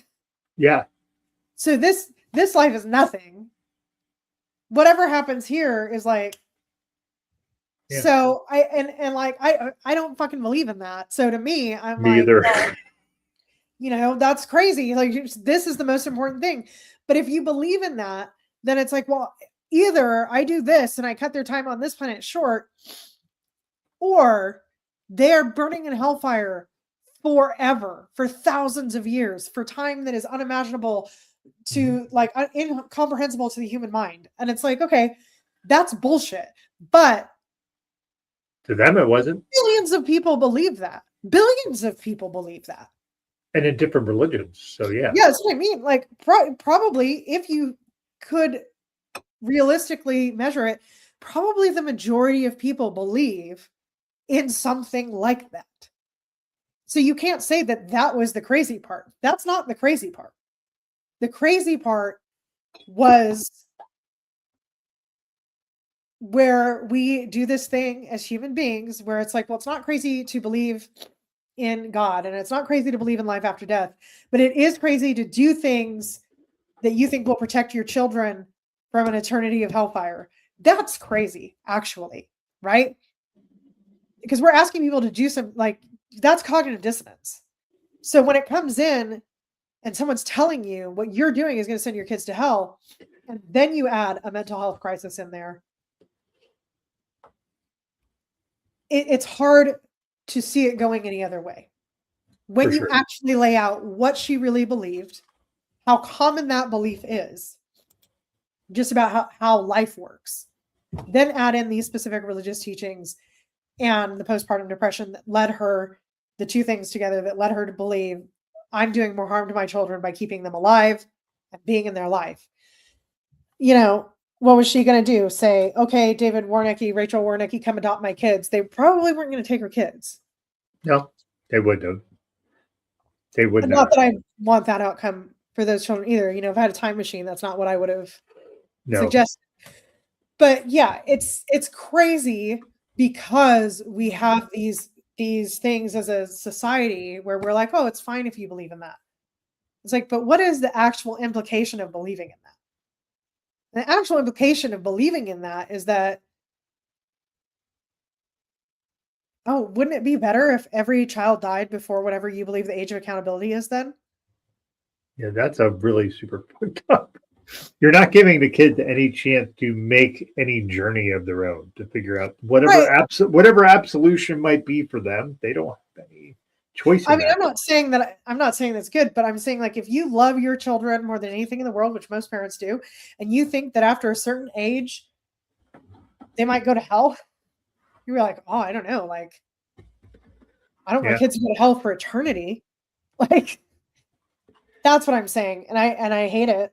And it, I have every day my struggle to not be extremely judgmental towards people's acceptance of certain belief systems. So I'm not going to, be bigoted about it.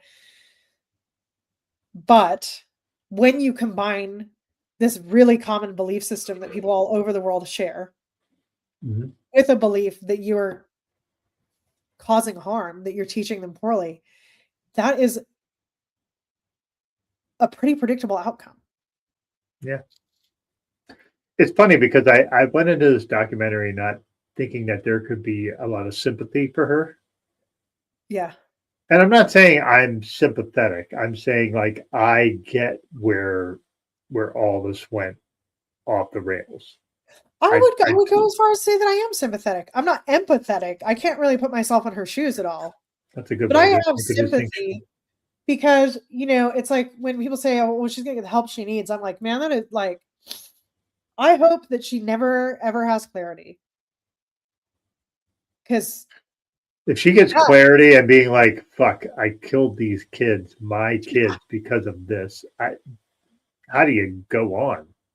that's the word. That's worse than life in prison. Yeah, that's a mental torment that is. Clear. I mean, like, you want to talk about something that'll drive you crazy. I mean, that's like, I don't know. Everybody knows I'm a huge David Lynch fan. Like, that's the part of Twin Peaks that always gets me is when Leland Palmer is in the jail cell and he realizes what he did when he was possessed as I've Bob. never watched Twin Peaks. Oh, well, people at home know what I'm talking about. I'm There's a moment. I'm doing this as a means to force me to watch that show because I Yeah, want that's why I'm to not going and to say I just anything else never. because I want you to forget what I just said. I'll never remember it. That's okay But because there is a I'm a moment. man of a certain age. There is a moment where David Lynch kind of deals with that of like what happens when a person does something because they're crazy and then they realize what they've done. And it's pretty powerful. And I think, God, I wouldn't wish that on anybody. If you're crazy, you're out of your mind enough, you are in enough delusion to do that horrible thing. I hope that you never have to cope with the reality of it because I don't think the human brain is built for that. That's fair. That's fair. And sometimes in this extenuating circumstances, things like snowball on each other to a point where it's just like, oh, I was doing this, but I was in the moment of like, it's like the whole thing where there's like not a gang mentality, but like where you're in the middle of something and everybody kind of converges on this thing. Yeah. But it's not a gang thing. It's a group, but group is the wrong word too. Sorry, I can't think of it. But there's just like this mob mentality. That's the word I'm looking. That's a phrase. But like we're just the mob kinds like we're just going to do this thing, and it's like a combustible thing in the moment. It's not something that you have people in that who would never in a million years do that normally, but they're in the middle of a mob mentality where all that kind of comes together, and you can't get yourself out of it. Now, again, this is not something that Andrea Yates is doing. This is not mob mentality. This is just like her postpartum psychosis. But it And kind of is. It kind of is because she okay. had that newsletter on the kitchen table. She had a tape in the tape player. Yeah. And you wonder if one or both of those things was missing that day. What could have changed? Because I think, and I'm not an expert on postpartum psychosis, but I think that it's probably very likely that it is a lot like people who are in crisis with suicidal ideation, where if they can be interrupted and get help, it's not necessarily a lifelong issue. Now that for some people it is. I don't think Andrea Yates was always going to want to kill her kids. No, I think that was an in the moment, I am just overwhelmed moment in which something extraordinarily awful happened. Yeah. And I think that people say, and I understand this because I think it myself, well, shit, but she did it 5 fucking times, right? But she was in psychosis. She was literally crazy. Yeah. And that's the thing, is that, you know, in movies, in books, in stories of make-believe, you can overcome the crazy. You can overcome the influence of the evil spell or whatever by like loving your kids enough or loving your partner enough or whatever. But like in real life, that's just not always how it works, especially because she very, very likely thought that what she was doing was what was best for them. And I think that's why it was so important to have Moses's perspective. For sure, Moses was a great perspective on that because he could understand where she was. And again, I agree. Like the way they kind of showed all that, where it's like, here you're in a room sitting in a chair, and that just felt really goofy. But Moses, I felt, was pretty authentic, and like, here's the things that I dealt with as a kid, and here's how fucked up this made me, and all that stuff. So, yeah. There's several other characters in the last episode that just kind of like, we were doing characters. Out of nowhere, yeah. And so Susie Spencer, Wendell Odom Jr., Steve Krinksil, Douglas Roberts, Ashlyn Hillard, Todd Frank, and Dr. Philip Resnick. Yeah, so I would say Douglas Roberts, all you need to know for him is he started Survivor's website about all this. That was his contribution. Ashlyn Hillard was she's a cult intervention specialist. She basically believes that Michael Wernicke was a cult guy. Not a lot for those two, in my opinion, just like that's their contribution to the whole thing. It's just Douglas Roberts, like, I was part of this cult. I'm going to start this website and people are going to come and talk about it. Ashlyn Hillard, I'm not really sure why she was in there other than just the extraordinary haircut. But like, she's a cult intervention specialist, which again, I want to know what that means, because that can mean a lot of things. And sometimes it means bullshit. Yeah. Sometimes it means, sometimes it doesn't. So I'm like, Susie Spencer wrote a book about the whole Andrea Yates trial called Breaking Point. Wendell Odom Jr., who is not in this much, but he's really compelling in the bits that he's in, where he said in the first trial for Andrea Yates, we didn't do a good job of really harping on the mental health aspect of it. And getting a second chance on that was really great. We didn't do as good a job as we should have, which I actually really respected. Yeah, me too.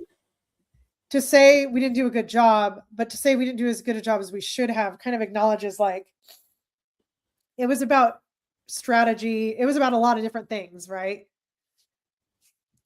I don't know. Sorry. I just thought that little bit of semantics mattered to me. Yeah. And I think, and then in the second trial, he was part of that, and he was able to kind of really champion the idea of all this mental health stuff that she was struggling with, that she didn't really get any help with.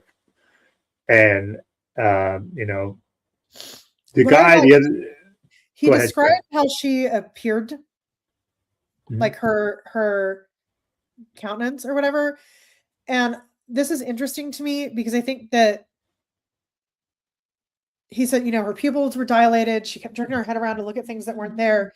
And I think sometimes that when we think about somebody being crazy, we don't think of it as actually very much like being under the influence of something. It's not the same as just like behaving in a way that doesn't make sense to other people. She actually had like symptoms. Her pupils were dilated, like that something was wrong. And I think that was important to note. That was a good piece of information to have for me as a viewer. Yeah, and I agree. Like Steve Grinsell, I don't think he didn't really much add to he it. was there. He was so weird. The only thing he added to the story was the idea of talking about how when Michael Rudnicki came back to Grand Rapids and he was like protesting in front of churches and telling those people, and then he did something where he basically assaulted a woman, and that got him kicked out of Grand Rapids, which he said, which enabled his world tour. I'm like, whatever world tour, but like, well, but also then he says, "Oh, when I heard about the Andrea Yates thing, I was like, I hope they're wrong about him." And it's like, well, what do you like? That they're not, because you already saw all this weird behavior. It was just weird. It was kind of like I feel like he was unnecessary. But the one guy that I thought was from anyone, the person that I thought was actually really compelling and interesting was Todd Frank, who was the what was it? The jury foreman. I really jury foreman of the second Andrea Yates trial, and he really took that and really it felt like he took like, this is my obligation to make sure that whatever this is, it's right. Yeah, and I think that people, we have this thing that even if you acknowledge that being on a jury is important and it's your civil duty and whatever, like there's never a good time to take an unknown chunk of time out of your life. Mm-hmm. So most of us are like, man, I hope I don't get picked, which is, I think, creates a separation from how serious it is when it's a case like this. Yeah, for sure. So it's interesting. We said when he got the summons, it kind of scared him because everybody knew about Andrea Yates. Everybody knew, like, there was no way you were going to get in that state where you're ever going to get in Texas. You're not going to get a fair trial no matter what jurisdiction you're moving to, because it was national news. And he made this thing where he talked about Dr. Philip Resnick, who made a comment in the trial, and he said it was a thing that really stuck with him. And I'm going to tell you, like, this is almost poetry from a guy who is a psychiatrist. I have it written down too, yeah.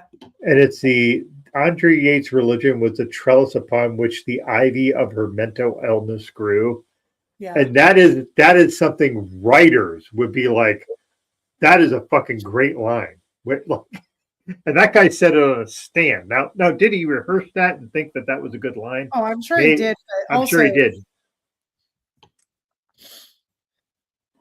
What were you going to say, Renee? Sorry. Oh, no, I was just agreeing with you. Yeah.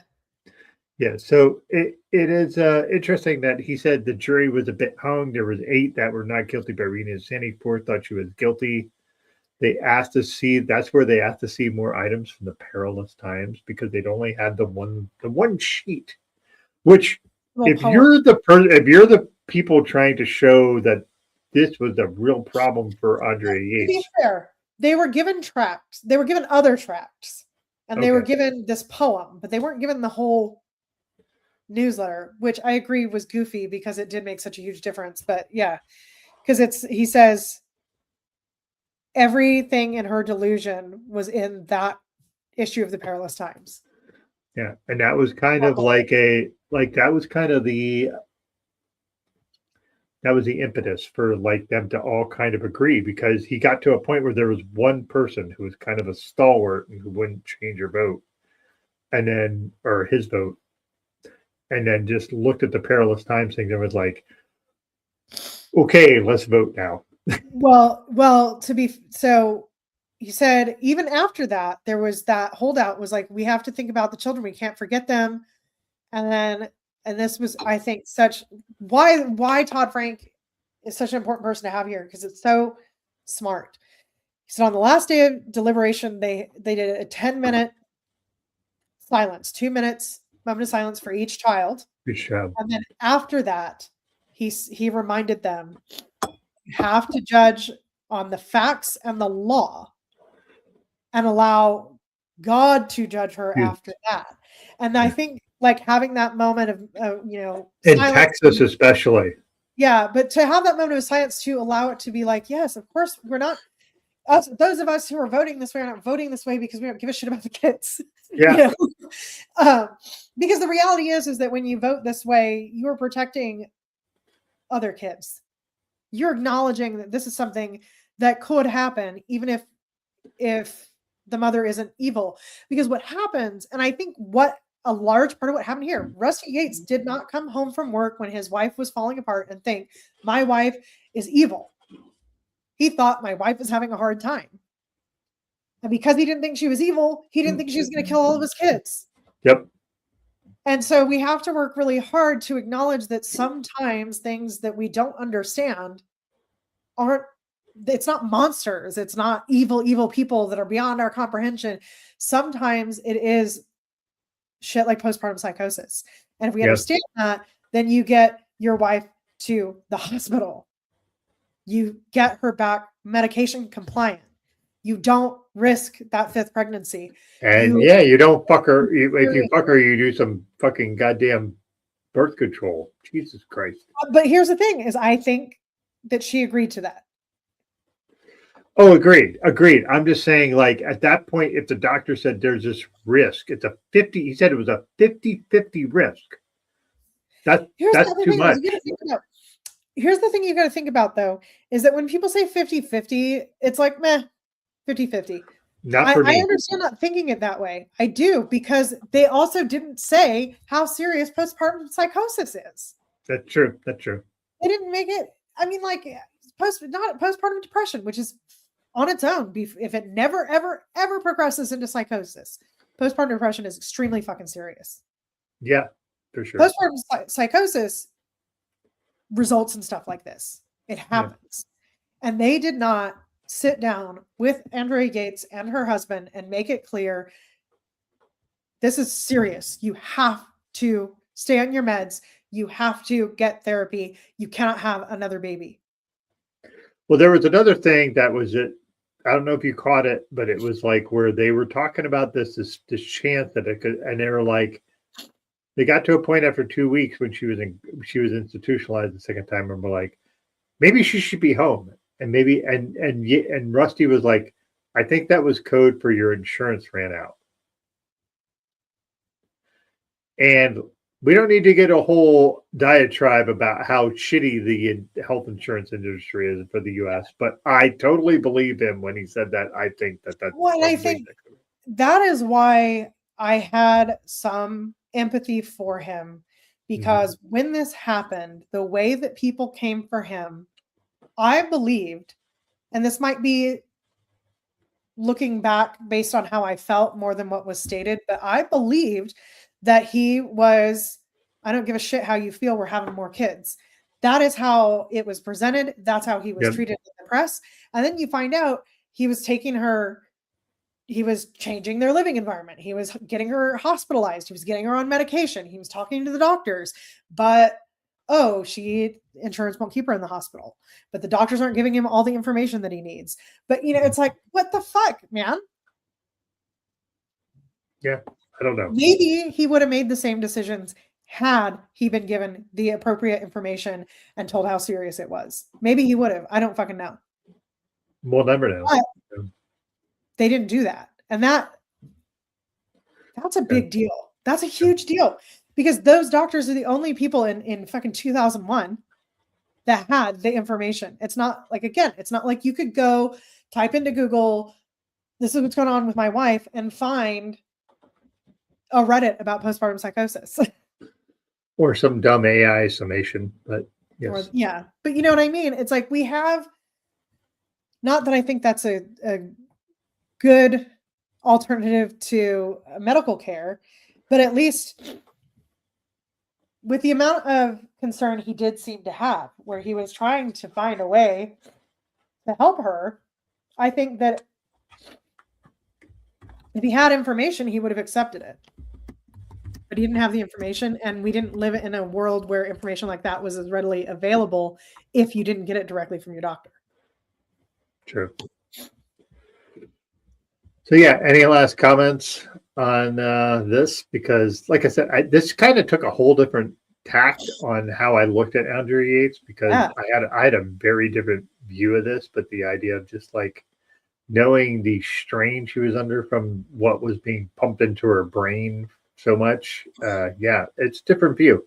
So, any other ideas? Got things to talk I about? just, I think about, like, I think it's just one of those things. Like, we have the US as a developed country has the worst maternal and infant morbidity and mortality any other developed country. We have terrible care for mothers And super expensive care. And I think that this is an example of that. And unfortunately, it's easy for people to say that this isn't an example of that because she's the crazy bitch who killed her kids. But it is, because the information wasn't there. And care that she needed wasn't there. Yeah. It's easy to say, but like the thing is like we see time and time again in this healthcare system that we have, which is utter shite, is just like how do you find the people that will help you? Because there's a lot of bureaucracy in that, and like especially in mental health, or just like I have a brother who his he had a stroke and he can't get, like, the idea of getting him help is really difficult, like extremely difficult, and he's disabled. Like, she was disabled in a different way.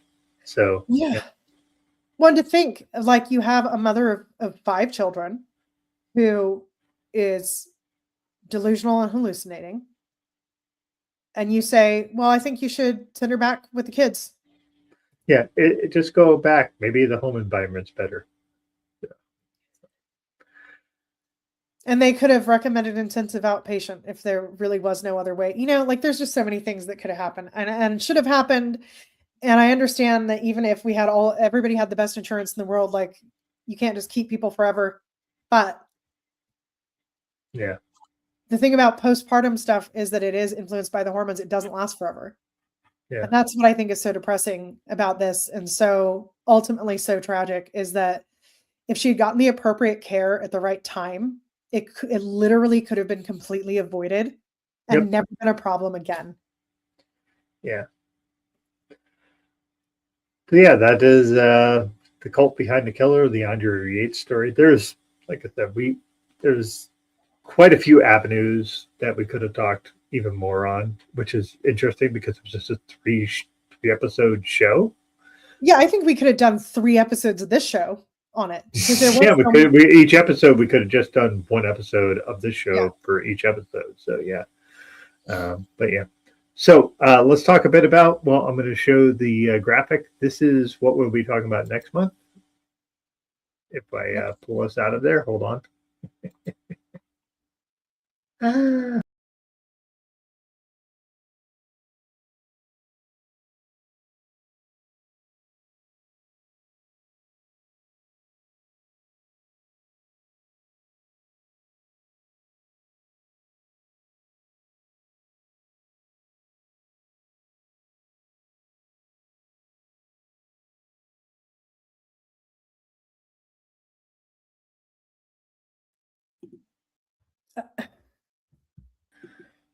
All right. Whatever that did made it so that we couldn't hear each other. Yeah, that was very odd. So anyway, I can't remember if it was you or I who brought this up. I think it was me, but I'm not positive. I think it's going to be interesting. Everything I know about Real Housewives, I know from watching The Traitors. So it's going to be really interesting for me. Are you watching it only because Alan Cumming is on it, or 100%? But of course, and because it's addictive. But yeah, I love Alan Cumming. Yeah, I'll watch him on anything. And the outfit changes. Are you kidding me? Yeah. So anyway, we're going to be talking about that next month. The Cult of the Real Housewife. I have not ever watched any episode of the Real Housewives of anything. I don't think I have either. So yeah, this is going to be weird and interesting and fun. Before we really go, also I have something I forgot that I wanted to share. Yeah, please go.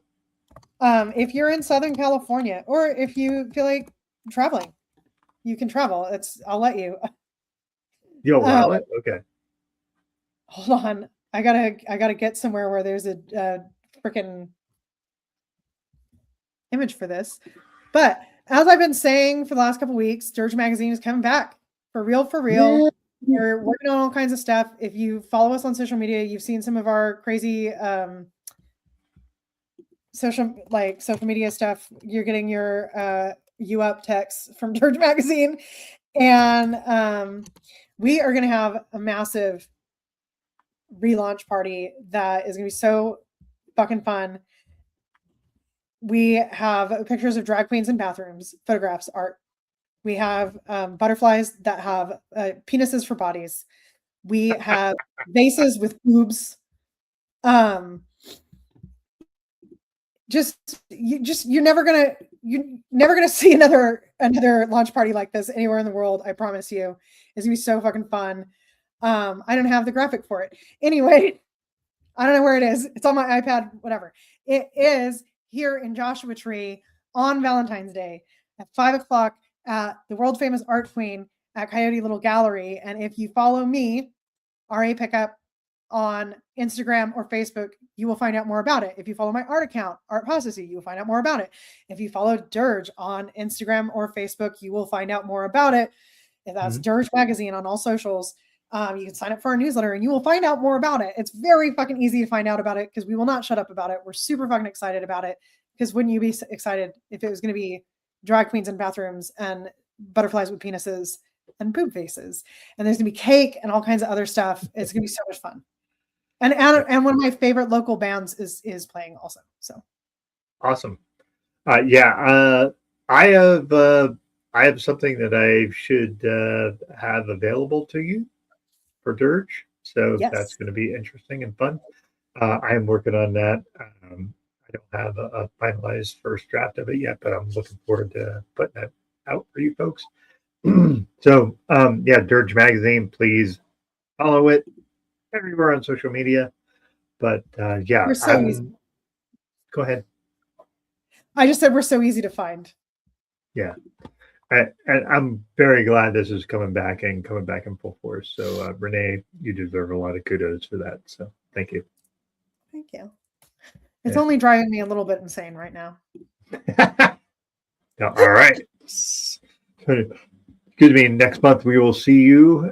We are going to do, like I said, we're going to do this particular thing, the Real Housewives of, hiccuping, the Real Housewives, the Cult of the Real Housewives next month.